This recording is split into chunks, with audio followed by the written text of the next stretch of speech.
السلام علیکم. ایک سوال میرا یہ ہے کہ کرپٹو کرنسی جو آج کل مسئلہ چل رہا ہے کہ جائز ہے یا نہیں. کرپٹو کرنسی پر کئی دفعہ میں کلپ ریکارڈ کروا چکا ہوں, ہمیں اس پر اطمینان نہیں ہے. بہت سے لوگ ہم پہ گن پوائنٹ پہ مجبور ہیں ہمیں کہنے پر کہ آپ اس کو پروموٹ کریں. تو بھائی یہ اس کے آگے جو سائڈ افیکٹ آنے والے ہیں نا وہ بہت ہیں, اور بہت سے کچھ سائڈ افیکٹ تو آ چکے ہیں. فرار ہو گئے ہیں, ملکوں سے بھاگ گئے ہیں لوگوں کا پیسہ کا. یہ ایک ہوائی کرنسی ہے. دیکھو کرنسی کا بنیادی مقصد کرنسی برائے کرنسی نہیں ہوتا. کرنسی ہوتی ہے چیزوں کو کی خرید و فروخت کے لیے. اب کرنسی ہی اصل مقصد بن جائے تو وہ اس سے معیشت میں توازن نہیں رہتا. تو میں نہیں کہہ رہا کہ حرام ہے, لیکن جتنے بھی سنجیدہ علماء ہیں وہ اس کو اپریشیٹ نہیں کر رہے. احتیاط اسی میں ہے کہ آپ اس سے اوائڈ کریں. السلام علیکم. میرا سوال ہے کہ ایک دم سے جو پیسہ کمانے کا شوق پیدا ہوتا ہے نا, یہ شوق بہت برا ہے. دنیا کو مسافر خانہ سمجھو, اسٹرگل کرو, پیسہ کمانے کی کوشش کرو, کبھی آ جاتا ہے, کبھی تھوڑا دیر لگ جاتی ہے. یہ ایک دم سے جو ہے نا میں کل سے گاڑیوں میں گھومنا شروع کر دوں, یہ دماغ سے نکال دو. جتنا ہے اس پہ قناعت کرو. قناعت سب سے بڑا مالدار وہ ہے کہ اللہ نے جتنا اس کو دیا وہ یہ سمجھے کہ یہ میرے لیے بہت ہے. سب سے بڑا مالدار وہ ہے.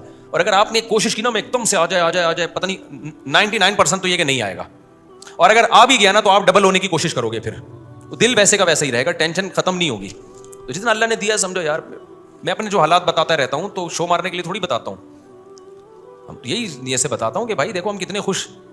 ماضی ہمارا دیکھ لو اٹھا کے, میرے پاس تو کیا ہوتا تھا. میرے پاس تو ہم نے تو کبھی, میرے ذہن میں بھی نہیں آتا تھا کہ میں غریب ہوں. تو میرا لائف اسٹائل بھی ایسا تو لوگ قرضے مانگنے آتے تھے لوگ مجھ سے, قرضے مانگنے آتے تھے لوگ. تو کیونکہ ہم سمجھتے تھے اپنے آپ کو بہت, کیونکہ ہم نے ضرورتیں محدود کی ہوئی تھی. میں نے یہ کیا ہوا تھا کہ میری ضرورت 2 ٹائم کا کھانا ہے, اگر 3 ٹائم کا مل جائے تو وہ غریبی ہے, وہ عیاشی ہے. تو مجھے 3 ٹائم کا کھانا ہمیشہ سے اللہ نے دیا ہے, لہٰذا میں نے سمجھا کہ میں ہمیشہ عیاشی کرتا آیا. اور تیسرا ٹائم ہے ناشتہ, اور ناشتے میں انڈا اور پراٹھا مل جائے تو میں سمجھتا تھا یہ عیاشی سے بھی اوپر کی چیز ہے, تو مجھے تو ہمیشہ سے انڈے پراٹھے ملتے رہے. سمجھتے ہو؟ اور اگر وہ انڈا دیسی ہو, اب میں دیسی انڈے کھا رہا ہوں الحمدللہ, آپ لوگ کہیں نظر نہ لگا دیں, تو میں سمجھتا ہوں زرداری تو کچھ بھی نہیں ہے میرے سامنے. سمجھ رہے ہو؟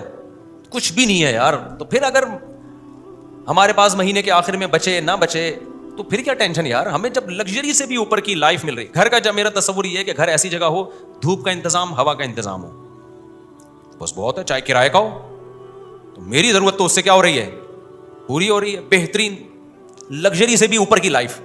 سمجھتے ہو کہ نہیں سمجھتے؟ تو یہ ہے. اور سواری میں اگر آپ کے پاس پھٹ پٹی سی موٹر سائیکل ہے تو پیدل سے بہتر ہے وہ, تو اس کا مطلب بہترین ہے.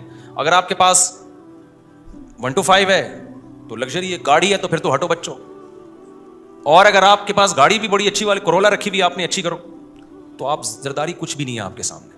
حقیقت بتا رہا ہوں میں. زرداری تو ان باتوں پہ ہنسے گا. زرداری صاحب بولیں گے یار تمہاری کیا غریبوں والی, غریبوں کیسی باتیں کر رہے ہو تم بیٹھ کے.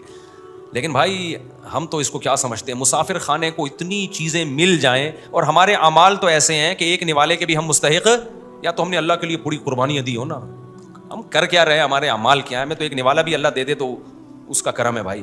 تو اس لیے جو مل رہا ہے ہم اس کو اپنی ضرورت سے بہت زیادہ سمجھیں. اور میں تو ویسے ہی یعنی یوں سمجھو کہ اللہ کی نعمتوں کے سمندر میں ڈوبا ہوا ہوں, آج سے نہیں ہمیشہ سے. آج سے نہیں, آج تو لوگ ریبو دیکھ کے کہتے ہیں ابے ظاہر ہے تم نہیں ڈوبے ہوئے تو کس کو. یہ بھی تو غریبوں کی سوچ ہے, ریبو دیکھ کے عیاش سمجھنا کسی کو. زرداری اس کو غربت سمجھتا ہے, سمجھ رہے ہو؟ اس لیے